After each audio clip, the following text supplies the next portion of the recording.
want you to know some more basics. You know about neuron and the neuroglial cells.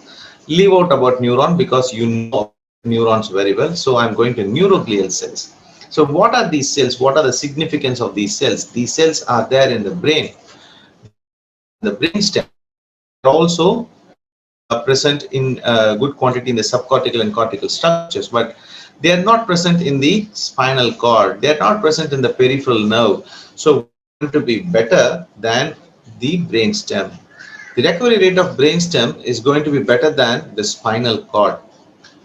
The spinal cord and the peripheral nerve do not recover properly because they don't have neuroglial cells. This is one of the factors. So what are these neuroglial cells? These are support cells of neurons which can help the neuron in regeneration or reorganization or distribution of the functions. So that is the role of the neuroglial cells. For example, we have 4 main neuroglial cells. The first one is the astrocytes, which are regulating the blood supply to a neuron.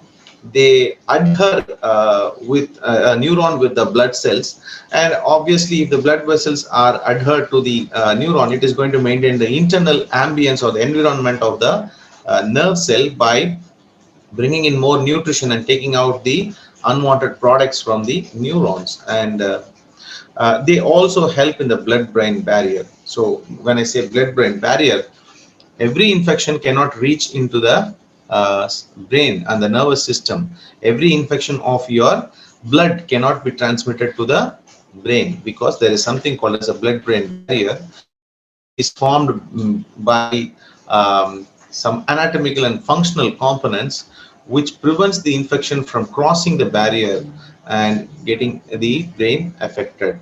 So we all see COVID do not affect the brain because COVID cannot cross the blood-brain barrier. If you see Staphylococcus, tuberculosis can cross the blood-brain barrier. That is when they causes the meningitis. So all these infections which are blood-borne cannot travel across the barrier because of the presence of the astrocyte. So next one is the microglia. They are the cells which are useful for the defense mechanism against the pathogens. Again, this is also a part of the blood-brain barrier. They also control the water content of the neurons. The ependymal cells, by the name itself we can know this is something which is used for the lining of the brain, particularly the brain and the spinal cord. You have some lot of cavities which are fluid filled.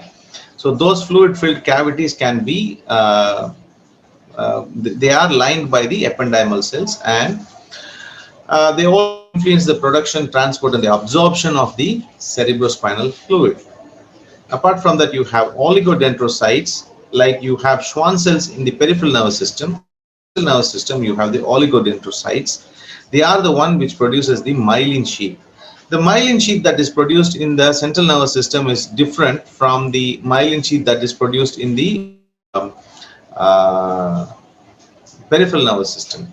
The oligodendrocytes produces myelin sheaths which are much thicker, much extensive, and one cell of oligodendrocyte can produce more number of myelin compared to the myelin produced by the Schwann cells in the periphery. Okay.